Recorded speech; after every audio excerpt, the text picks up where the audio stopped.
નમસ્કાર વિદ્યાર્થીઓ મિત્રો, તો છેલ્લે આપણે સ્વાધ્યાય 6.3 જોઈ રહ્યા હતા, જેમાં આવ્યા હતા એક્ઝામ્પલ નંબર 9. તો એક્ઝામ્પલ નંબર 9 જુઓ તમે, તો આ એક્ઝામ્પલ તમે ઉદાહરણ નંબર 8માં તમે શીખી ગયા છો. સેમ એ જ રીતે છે, ખાલી અહીંયા રકમ થોડી અલગ છે. તો ચલો અહીંયા શું કરવાનું છે કે 4, 9 અને 10 વડે નિશેષ ભાગી શકાય તેવી નાનામાં નાની આપણે શું શોધવાનું છે? પૂર્ણ વર્ગ સંખ્યા શોધવાની છે. તો ચલો અહીંયા લખો. સૌ પ્રથમ આપણે શું કરશું? 4, 9, 10 નો લસા શોધશું.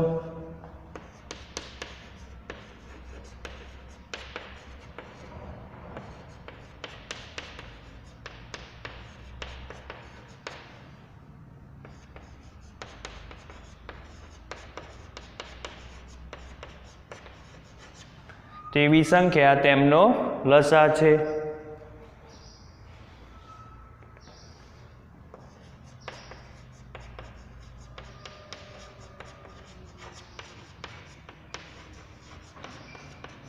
તેમનો શું છે? લસા.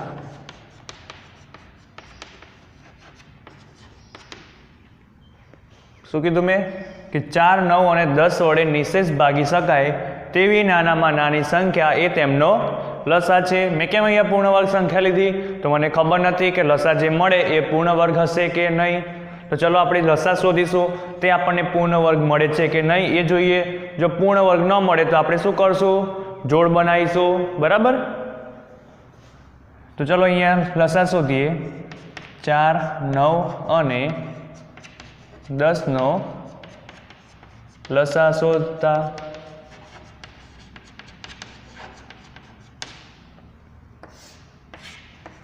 ચાર, 9 અને 10 નો શું શોધવાનો છે? લસા. તો ચાલો સૌ પ્રથમ આ 3 ને 2 વડે ભગાય છે કે નહીં જુઓ. તો આને 2 વડે ભગાય છે, આને 2 વડે ભગાય છે, આને 2 વડે નથી ભગાતું એટલે 9 ના 9 લખી દઈશું. 2 વડે ભગાય છે એટલે શું લખાશે? 2 દુ 4, 5 5 દુ 10. ચલો હજી આને 2 વડે ભગાય છે, આને 2 વડે નથી ભગાતું, આને 2 વડે નથી ભગાતું એટલે 9 એમના એમ, 5 એમના એમ. તો અહીંયા શું થશે? 2 અને અહીંયા 1 થશે. હવે જુઓ 3 વડે ભગાય છે કે નહીં? તો 9 ને 3 વડે ભગાય છે. અહીં 1 તો મળી ગયો એટલે એક બાજુ આપણે જોવાનું નહીં. અહીંયા આપણે છેલ્લે બધી જગ્યાએ નીચે છે ને 3 એ 3 જગ્યાએ અહીંયા આપણને 1 મળવો જોઈએ. તો અહીંયા આપણને 1 વખત તો 1 મળી ગયો. હવે આપણે અહીંયા 2 વખત હજી 1 લાવવાનો છે. તો અહીંયા જુઓ તો 3 વડે ભગાય છે, તો હા, તો 3 તાલી 9, 1 ના 1 લખીશું. 5 ને 3 વડે નહીં ભગાય એટલે આપણે શું કરશું? 5 ના 5 લખી દઈશું. હજી જુઓ 3 વડે ભગાય છે, હા, આ રહ્યા 3, તો 3 એકા 3, 1 ના 1 અને 5 ના 5. હવે શું કરશું?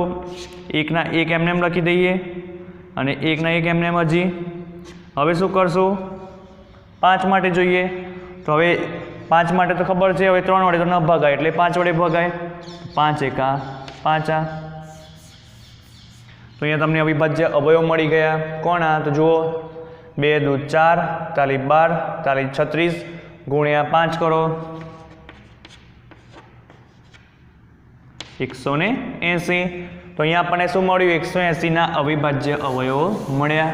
તો અહીંયા લખો, તેથી 180 બરાબર શું મળ્યું આપણને? 2 ગુણ્યા 2,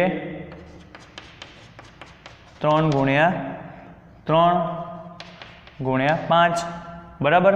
તો અહીંયા આપણે જુઓ શું કીધું કે 4, 9 અને 10 વડે નિશેષ ભાગી શકાય તેવી નાનામાં નાની સંખ્યા તેમનો એટલે કે 4, 9, 10 નો લસા છે. તો લસા આપણને કેટલો મળ્યો?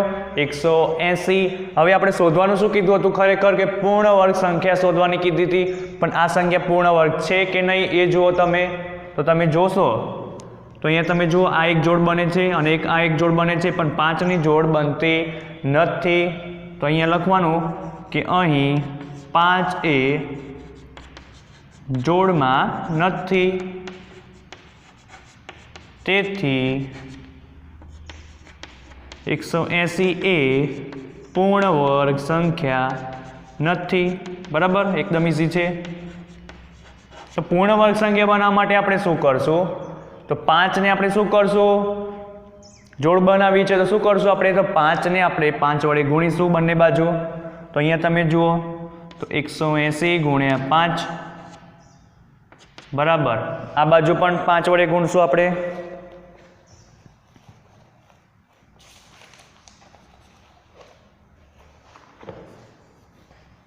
અહીંયા તમારે લખવાનું તેથી 180 ને 5 વડે ગુણવા પડે.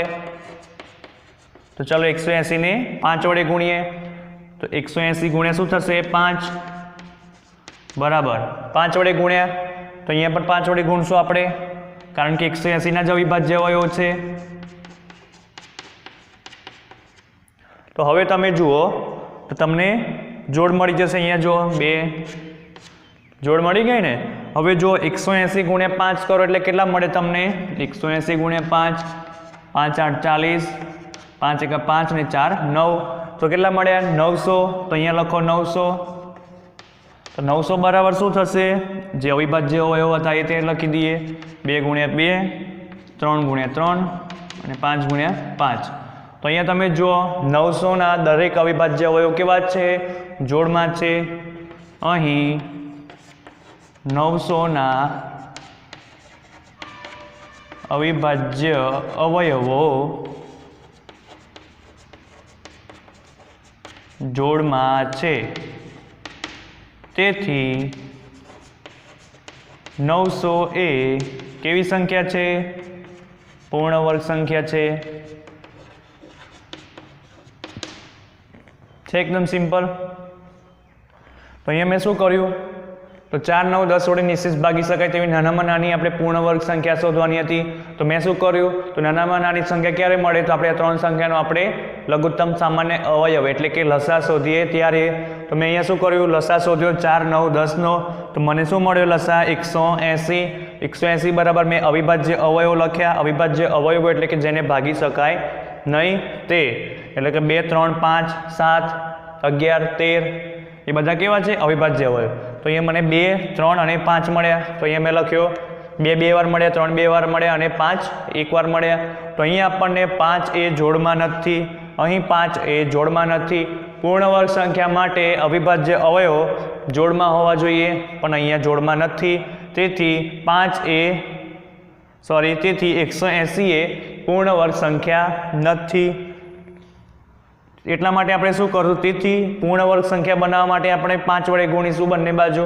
તો 180 ને 5 વડે ગુણતા એટલે કે 180 ગુણ્યા 5 180 વડે ગુણ્યા 5 કરે એટલે અહીંયા પણ 5 વડે ગુણવા પડશે બરાબર. તો અહીંયા જો 180 ગુણ્યા 5 એટલે કે 900 મળશે. હવે તમે જુઓ દરેક અવિભાજ્ય અવયવ તમને જોડમાં મળશે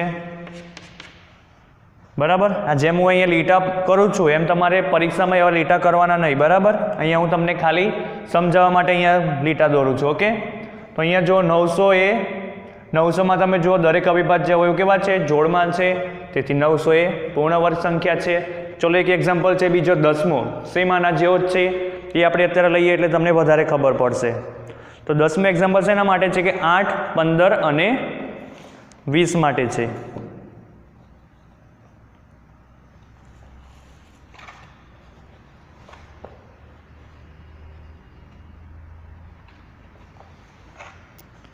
આઠ 15 અને 20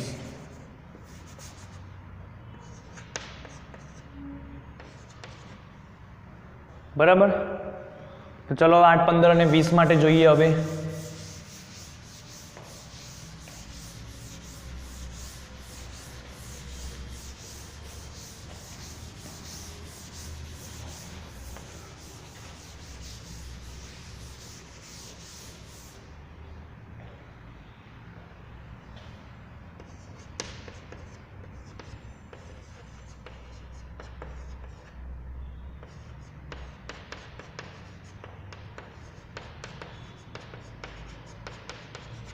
સૌપ્રથમ શું કરવાનું આપણે લસા શોધવાનો કે 8 15 અને 20 વડે નિશેષ ભાગી શકાય તેવી નાનામાં નાની સંખ્યા તેમનો લસા છે. એટલે કે તેમનો એટલે કોનો 8 15 અને 20 નો જે તમને રકમમાં આપેલ છે તે. તો આપણે શું કરશું તો 8 15 અને 20 નો લસા શોધીએ.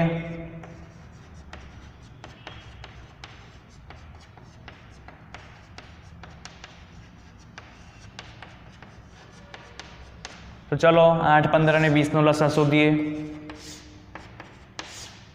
તો સૌપ્રથમ શું કરવાનું તો જોવાનું કે 2 વડે ભગાય છે કે નહીં. ત્યારબાદ શું કરવાનું 3 વડે ભગાય છે કે નહીં એ જોવાનું. 5 વડે 7 વડે માત્ર અવિભાજ્ય અવયવ વડે ભગાય છે કે નહીં એ જોવાનું આપણે. એટલે કે અવિભાજ્ય અવયવ અહીંયા મળે છે કે નહીં એ જોવાનું છે આપણે. તો ચલો જુઓ, તો 8, તો 8 ને 2 વડે ભગાશે, તો હા 4 દુ 8, 15 ને 2 વડે નહીં ભગાય એટલે 15 ને 15 લખીશું, 20 ને 2 વડે ભગાશે એટલે કે 10 દુ 20. ચલો ફરી જુઓ, તો ફરી જુઓ 2 વડે ભગાય છે કે નહીં, તો હા, તો 2 દુ 4, 15 ને 2 વડે નહીં ભગાય એટલે 15 એમને એમ લખીએ, 10 ને 2 વડે ભગાશે એટલે કે 5 દુ 10, બરાબર. 10 ભાગ્યા 2 કરશો એટલે 5 મળશે, 20 ભાગ્યા 2 કરો એટલે 10 મળશે, એ રીતે, બરાબર. હવે જુઓ 2 વડે ભગાશે અને તો 2 એકા 2, 15 ને ભગાશે નહીં તો 15 એમને એમ લખીએ, 5 એમને એમ લખીએ, 5 ને પણ 2 વડે નહીં ભગાય. હવે જુઓ, સોરી અહીંયા 2 આવશે ને અહીંયા 1 આવશે, તો અહીંયા આપણને 1 મળી ગયો. ચલો આનું કામ પૂરું થઈ ગયું આ સંખ્યા માટે, બરાબર. હવે રહ્યું 15 અને 5 માટે, ત્યાં અહીંયા આપણે હવે 1 લાવવાનો છે. તો ચલો 1 છે તો 1 ની નીચે આપણે 1 લખીશું. હવે આપણે જોઈએ કે 2 વડે તો ભગાશે નહીં 15 ને 5 ને, તો શેના વડે ભાગીશું, હવે 3 વડે ભાગીશું. તો 3 વડે ભાગીએ 15 ભાગ્યા 3, તો કેટલા મળશે, 3 પંચા 15. 5 ના એમને એમ લખી દઈશું કેમ કે 5 ને ભગાય નહીં 3 વડે. હવે શું કરશું, 5 ને 1 વડે ભાગીએ. જો 5 અહીંયા 5 છે, હવે શું કરશું આપણે, 5 ને 3 વડે ભગાશે નહીં, તો શું કરશું, 5 એમને એમ લખી દઈશું, 5 એકા 5 અને 1 એમનું એમ, બરાબર. તો અહીંયા આપણને અવિભાજ્ય અવયવ મળ્યા, 2 દુ 4 દુ 8, 8 તાલી 24 ગુણ્યા 5 કરો, 5 ચોક 20, 5 દુ 10 ને 12, તો કેટલા મળ્યા તમને, 120 મળ્યા.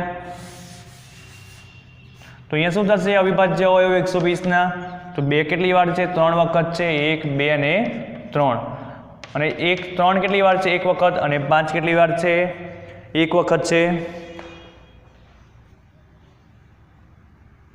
બરાબર. તો અહીંયા તમે જુઓ કે 120 એ પૂર્ણ વર્ગ સંખ્યા કહેવાશે કે નહીં, તો નહીં કહેવાય, કારણ કે જુઓ તમે 2 અને 3 5ની જોડી થતી નથી.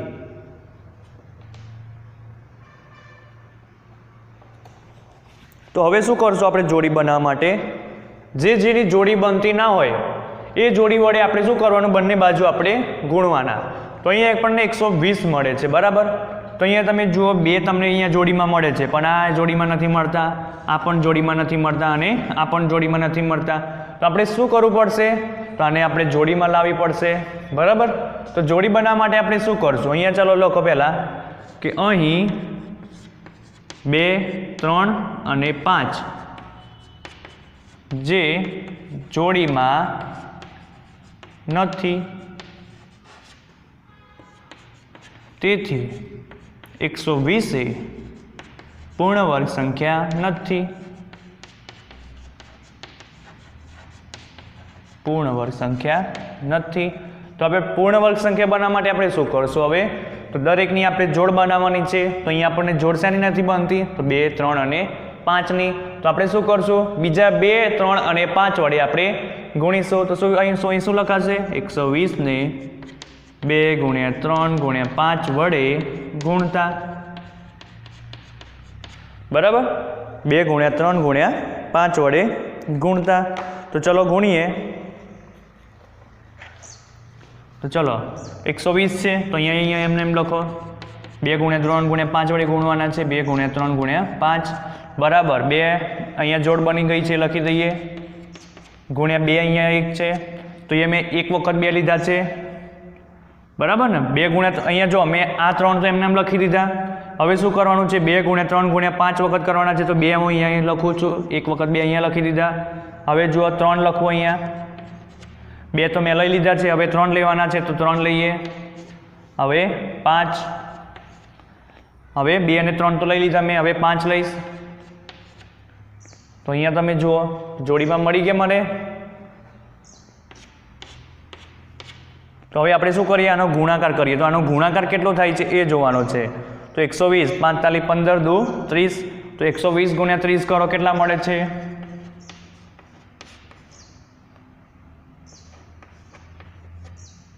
3600. તો શું મળશે અહીંયા, 3600 બરાબર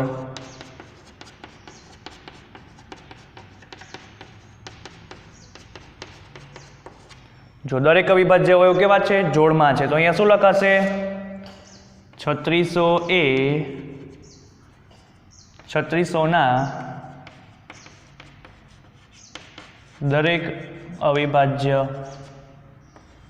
અવયવ જોડમાં છે.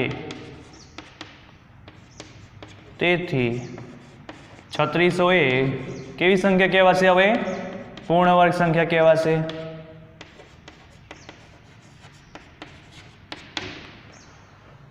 અવિભાજ્ય અવયવ જોડમાં છે કે નહીં એના ઉપરથી આપણે પૂર્ણ વર્ગ સંખ્યા છે કે નહીં એ આપણે નક્કી કરવાની હોય છે, જે અહીંયા નક્કી કરી. તો એકદમ ઇઝી એક્ઝામ્પલ હતો.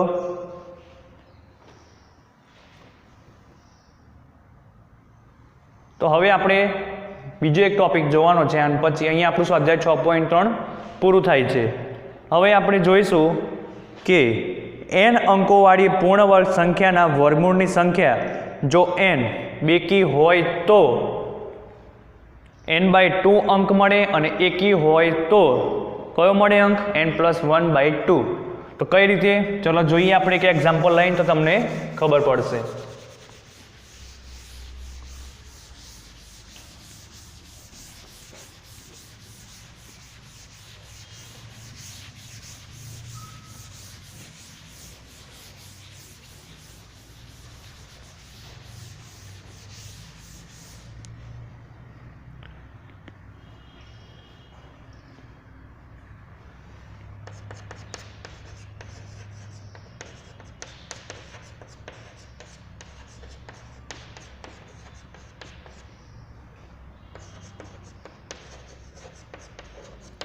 n અંકોવાળી પૂર્ણ વર્ગ સંખ્યાના વર્ગમૂળની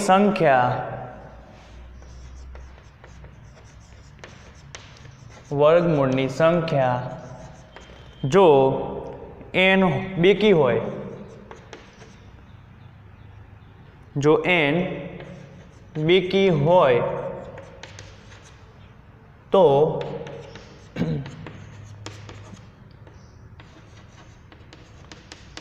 n/2 અંકો મળે અને એકી હોય તો, અને જો એકી હોય તો n+1/2 અંકો મળે. ચલો કઈ રીતે આપણે એક્ઝામ્પલ લઈએ. તો અહીંયા તમને એક્ઝામ્પલ આપેલું છે.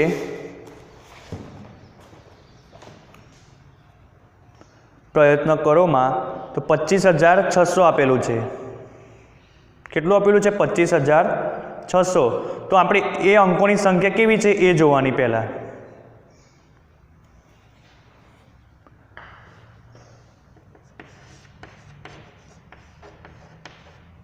અંકોની સંખ્યા એટલે તમારે જોવાના અંકો કેટલા છે? 1 2 3 4 5.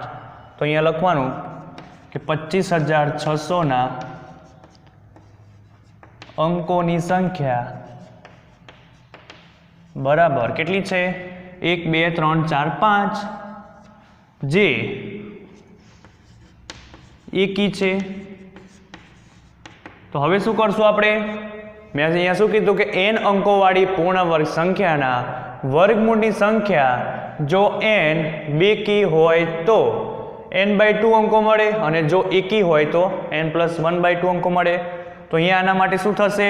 એકી મળે છે તો કેવા અંકો મળશે? એકી હોય તો n+1/2 અંકો મળશે. તો અહીંયા શું લખાશે કે 25,600ના વર્ગમૂળની સંખ્યાના અંકોની સંખ્યા.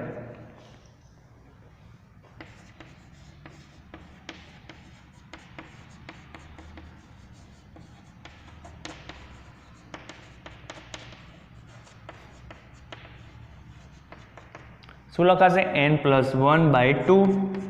તો n બરાબર કેટલા મળે આપણને? 5 મળ્યા. તો અહીંયા n બરાબર 5 લખીશું. તો 6/2 એટલે શું મળ્યું? 3. તો આનો મતલબ એવો થાય છે કે 25,600નું વર્ગમૂળ આપણે કરશું તો આપણને કઈ સંખ્યા મળશે? 3 અંકવાળી સંખ્યા મળશે. બરાબર છે. તો અહીંયા આપણે મોટું ઉદાહરણ લીધું. હવે આપણે નાના ઉદાહરણથી સમજીએ. તો ચલો જુઓ. 64 માટે જુઓ. હું કોઈ બી ઉદાહરણ લઉં છું કે 64. અહીંયા આપણે શું કરવાનું જુઓ, n અંકોવાળી પૂર્ણ વર્ગ સંખ્યાના આપણી આ પૂર્ણ વર્ગ સંખ્યા છે, જો વર્ગમૂળની સંખ્યા જો n બેકી હોય તો n/2 અંકો મળે અને જો એકી હોય તો n+1/2 અંકો મળે. તો અહીંયા આપણી પાસે 64 છે, તો આનું આપણે શું કરવાનું છે, વર્ગમૂળ શોધીએ તો એના આપણને કેટલા અંકો મળે એ જોવાનું છે આપણને. તો ચલો અહીંયા આપણને 64 એ કેવી સંખ્યા છે, બેકી સંખ્યા છે. સોરી, એ રીતે નહીં જોવાનું, તમારે અહીંયા જોવાનું કે 64ના અંકો કેટલા છે, તો 1 અને 2 છે. તો શું લખાશે, તો 64ના અંકોની સંખ્યા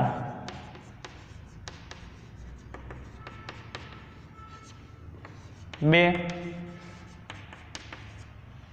જે બેકી છે, તેથી 64ના વર્ગમૂળના અંકોની સંખ્યા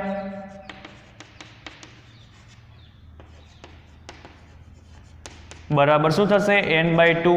તો n બરાબર કેટલા છે, 2/2 એટલે કેટલા મળ્યા, 1. તો તમને ખબર છે 64નું વર્ગમૂળ કેટલું થાય, તો 8 × 8 એટલે કે 64 થાય.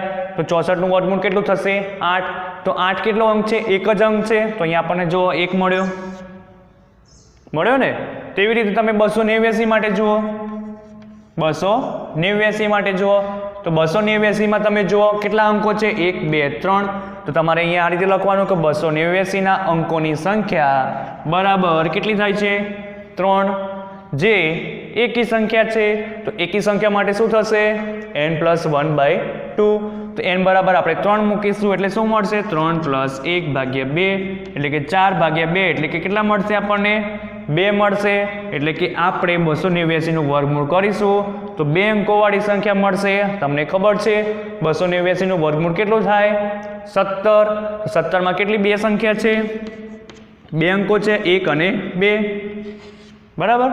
તો અહીંયા આપણે ખાલી અંકો શોધવાના હતા. તો હવે આપણે અત્યારે અહીં સુધી રાખીએ છીએ. હવે નેક્સ્ટ લેક્ચરમાં આપણે નવી રીતથી આપણે એક્ઝામ્પલ ગણશું કે ભાગાકારની રીતે વર્ગમૂળ કઈ રીતે શોધવું.